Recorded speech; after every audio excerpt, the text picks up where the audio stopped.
Boa tarde, pessoal.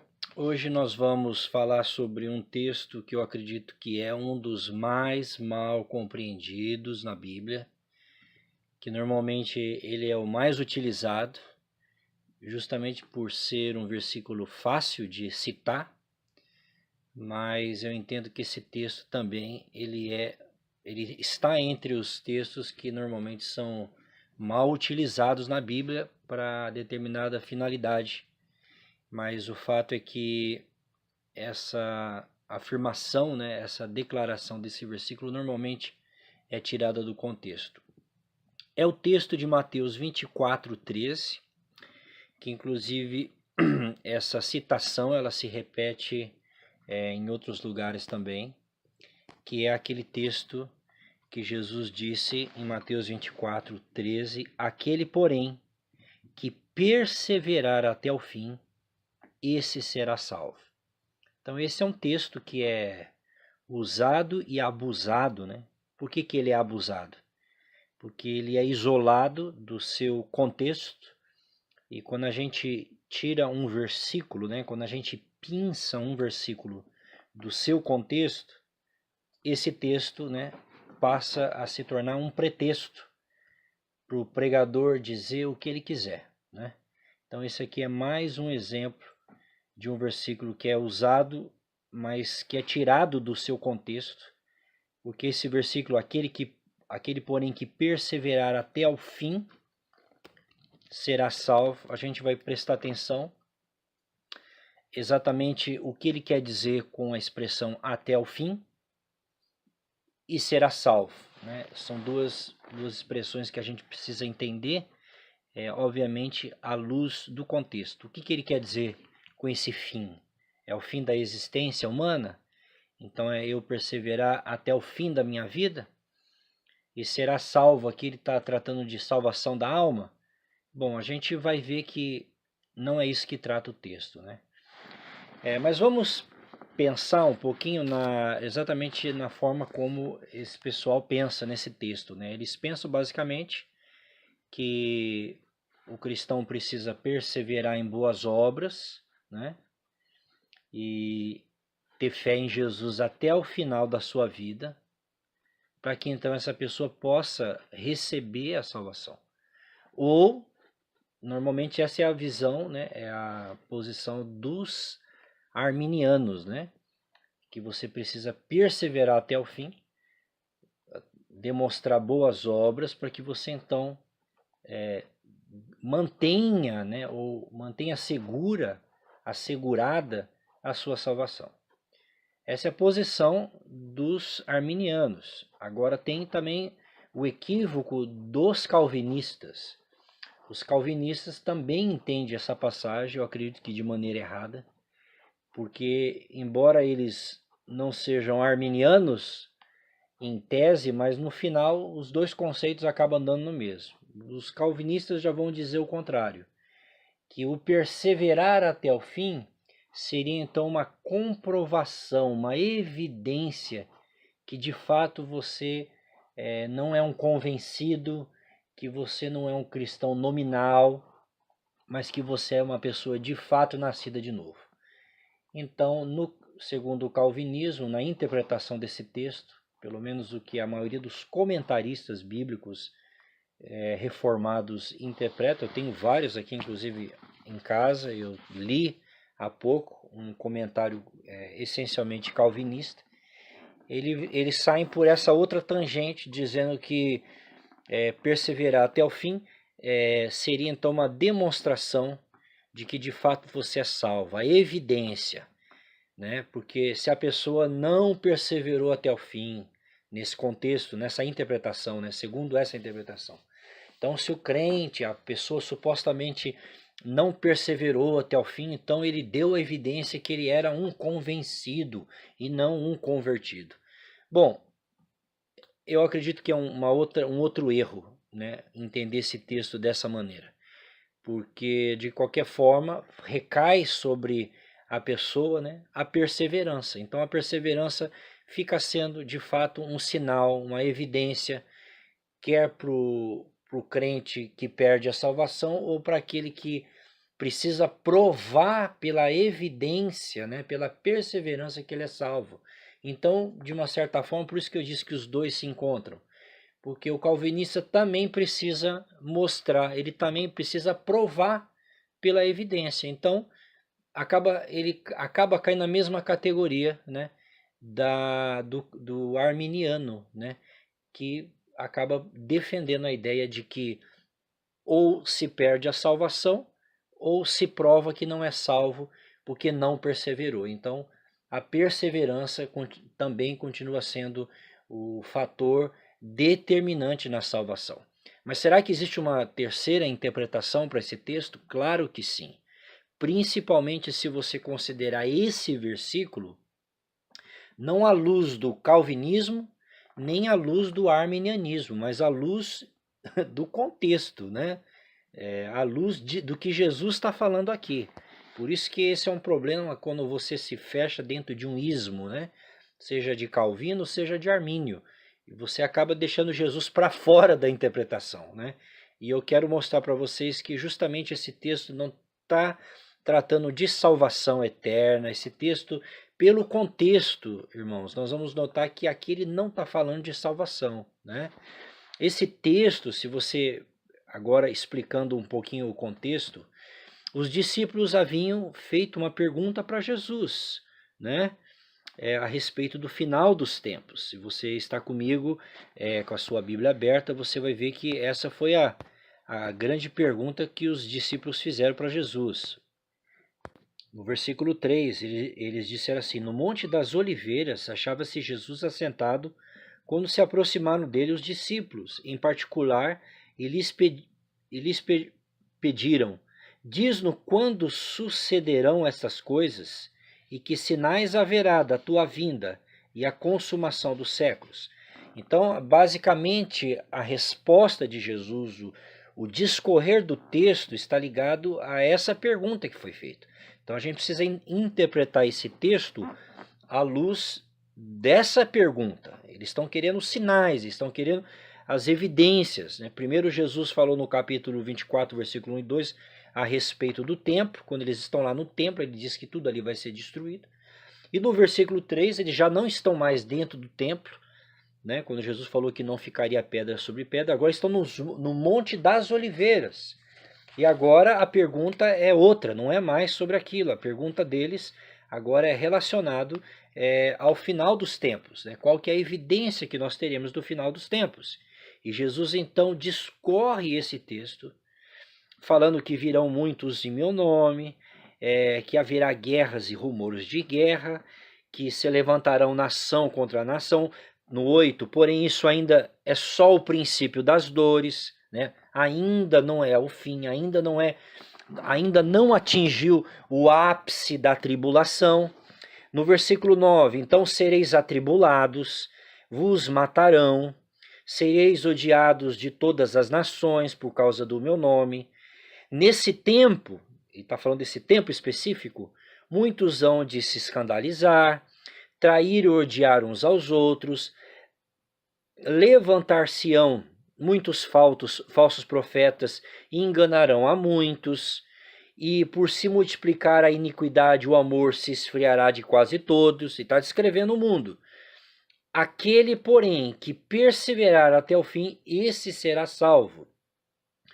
E será pregado este evangelho do reino por todo o mundo, para testemunho de todas as nações. Então virá o fim, certo?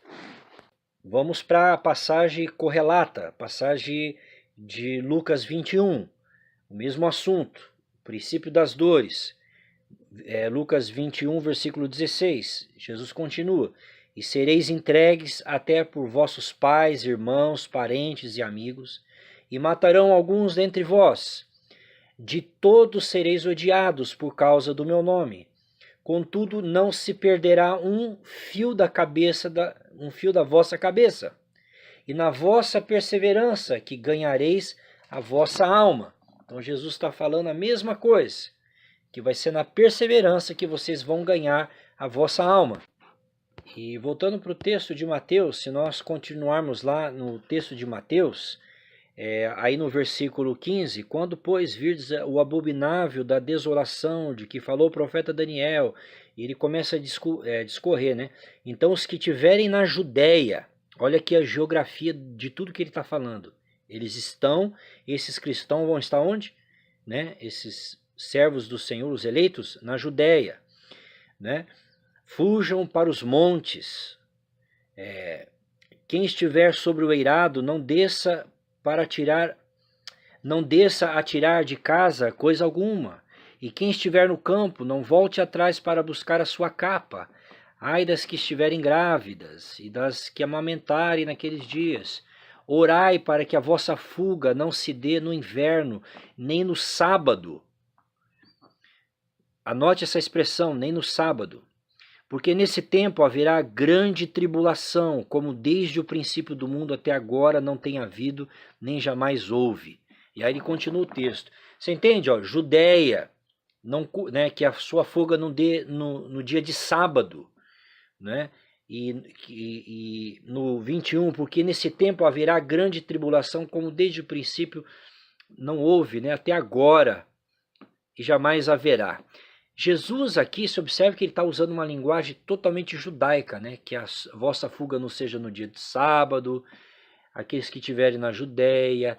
E ele abriu claramente no versículo 21, falando que vai ser uma tribulação tal como nunca houve em todo o mundo. Então, esse texto aqui, ele está direcionando especificamente, né, para a nação de Israel, para aqueles que da nação de Israel vão se converter durante o período da grande tribulação.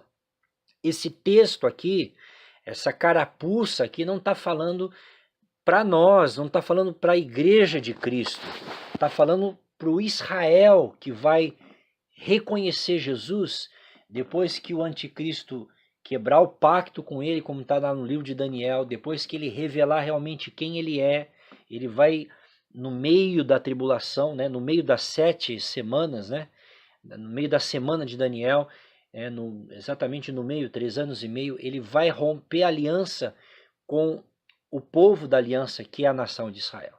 E aí vai começar a perseguição contra os judeus. Por isso que aqui diz que sereis odiados de todas as nações. No 9, né? Sereis atribulados, vos matarão, sereis odiados de todas as nações por causa do meu nome. Então essa mensagem aqui está falando para aqueles que vão estar na grande tribulação, né? Que esses que perseverarem até a vinda de Cristo, até a segunda vinda de Cristo, serão libertos, né? Serão livrados da perseguição das nações, né? É isso que ele está dizendo aqui. Então esse perseverar até o fim não é perseverar até o fim da sua vida. Não está falando aqui da perseverança pela sua vida, pela preservação da sua salvação. Ele está falando aqui perseverar em meio à tribulação. Você no caso o judeu aqui, ele vai receber o livramento de Deus. Ele vai receber o livramento do Senhor da perseguição. Muitos obviamente vão morrer, mas ele está dizendo que também o Senhor vai vir em resgate desses judeus convertidos durante a tribulação, né? Então aqui não tem nada a ver com perseverar no sentido de ser salvo da alma. O problema é que a gente entende normalmente a palavra salvação, salvo só querendo dizer como salvação espiritual. Não, salvação, a palavra cura também pode ser traduzida como salvação. Existem muitos significados, muitas aplicações da palavra salvação, né? Então isso precisa ser entendido também. Então não tem nada a ver com desempenho, performance, nada disso. São esses judeus que vão estar durante a tribulação. Então esse perseverar até o fim não se refere à vida física aqui, mas ele está falando de uma sucessão de eventos que vão acontecer, né? Que marcam como fim. Esse fim é a resposta a perguntas dos discípulos, né? de quando essas coisas vão acontecer. No versículo 3, eles perguntaram para Jesus, diz-nos quando sucederão essas coisas, e que sinal haverá da tua vinda e da consumação dos séculos. Então, o contexto todo aqui de Mateus, como de Lucas 21, do 7 ao 19, Marcos 13, do 3 ao 13, está falando desse período da tribulação, tá? Então, esse fim aqui se refere a isso e nada mais do que isso. Israel durante o período da grande tribulação. Esse é o que determina esse contexto. Essa mesma ênfase está em Mateus 10, 22, quando os discípulos fizeram a mesma pergunta, né? Quando Jesus falou no versículo 6, no 13, no 14, sobre o fim, com esse mesmo significado, querendo dizer desse período que inclui o período da tribulação, né? Que infelizmente Israel vai ser odiado, como está no 24:9, como eu li aqui, vai ser traído pelos seus próprios patriotas, né, compatriotas, no 24:10, vai ser enganado, a nação vai ser enganada por falsos profetas, no 24:11, eles vão sentir o desafeto no 24:12, e então no 13 Jesus dá a descrição de toda essa tribulação, né? Que eles então serão salvos nesse último momento, né? Na verdade, eles serão resgatados das mãos dos seus inimigos, né? Que vão estar odiando Israel. No último segundo, o Senhor vai resgatá-los, como está lá em Zacarias capítulo 12. Aí, obviamente, Jesus está falando de coisas que já está escrito no Velho Testamento. Zacarias 12, acompanhe comigo, Zacarias 12, do versículo 2 ao 9, diz assim: Eis que eu farei de Jerusalém um cálice de tontear para todos os povos em redor e também para Judá, durante o sítio contra Jerusalém. Olha aqui, ó, o sítio, o cerco vai apertar para Jerusalém. Naquele dia farei de Jerusalém uma pedra pesada para todos os povos. Todos os que a erguerem se ferirão gravemente, e contra ela se ajuntarão todas as nações da terra. Olha aqui. Naquele dia, diz o Senhor, ferirei de espanto a todos os cavalos e de loucura os que os montam. Sobre a casa de Judá abrirei os olhos e ferirei de cegueira a todos os cavalos dos povos. Olha Deus se levantando em defesa de Israel no final da tribulação. Então os chefes de Judá pensarão assim: os habitantes de Jerusalém têm a força do Senhor dos exércitos, seu Deus. Naquele dia, que é exatamente esse dia que Jesus falou, porei os chefes de Judá como um braseiro ardente debaixo da lenha e como uma tocha entre a palha.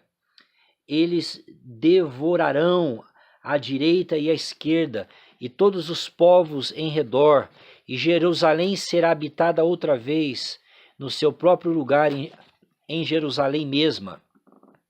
Até o 9.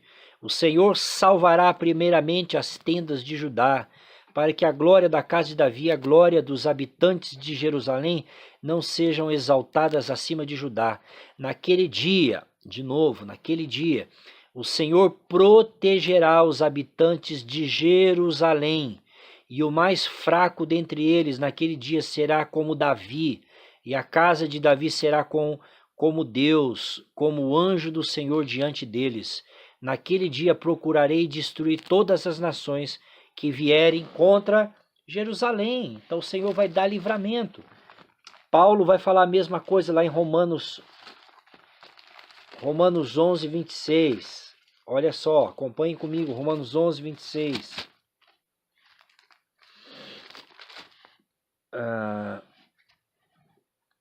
E assim todo Israel será salvo, como está escrito: virá de Sião o libertador, e apartará de Jacó as impiedades. Está aí se cumprindo essa palavra. Então, esse é um exemplo onde a palavra salvo, né, se refere a essa libertação do perigo, não libertação do inferno. Aliás, a palavra inferno não aparece nesse capítulo de Mateus. Então, se fizesse alguma menção aqui ao inferno, né? Mas não, a palavra inferno não é usada, utilizada nesse texto. Por quê? Porque ele está se referindo a um livramento temporal, né? Temporal, circunstancial. Vamos voltar lá. Como fica evidente no 22. Não tivesse aqueles dias sido abreviados, quer dizer, aqueles dias da tribulação, né? Que ele falou no versículo 21. Se não tivesse aqueles dias sido abreviados, ninguém seria salvo. Mas por causa dos escolhidos, tais dias serão abreviados. Quer dizer, não ia ficar ninguém vivo. Essa que é a ideia, né? Nenhuma carne sobreviveria, né? E não se tratando de no sentido de salvação física, né? Então, o que a gente precisa lembrar dentro da economia, da administração do reino, é que a história de Israel, gente, né, a nação de Israel, continua sendo a menina dos olhos do Senhor, né? Não é porque Deus estabeleceu a igreja que Deus tenha apagado todas as promessas que ele fez para a nação de Israel. Absolutamente não. Deus continua fiel ainda que nós sejamos infiéis. E a história de Israel é a maior demonstração da graça de Deus. Por quê? Porque eles foram escolhidos pelo Senhor, né, para ser um povo especial. Não foi que Deus falou para Abraão, Abraão, farei de ti uma grande nação e através de você eu vou abençoar todas as famílias da terra. Deus tem promessas em suspensão ainda, né, sobre a nação de Israel. Então, apesar de, a despeito do pecado de Israel, Deus ainda os preserva na história, né? Deus livrou e Deus continua livrando Israel também no futuro, né? Isso porque eles merecem? Não é porque eles merecem, mas porque Deus é fiel nas suas promessas, amém? Então, essa é a explicação desse texto de Mateus 24, versículo 13. Deus abençoe. Se vocês tiverem dúvida, perguntas, por favor, mande para o meu WhatsApp. Um abraço para todos, Deus abençoe.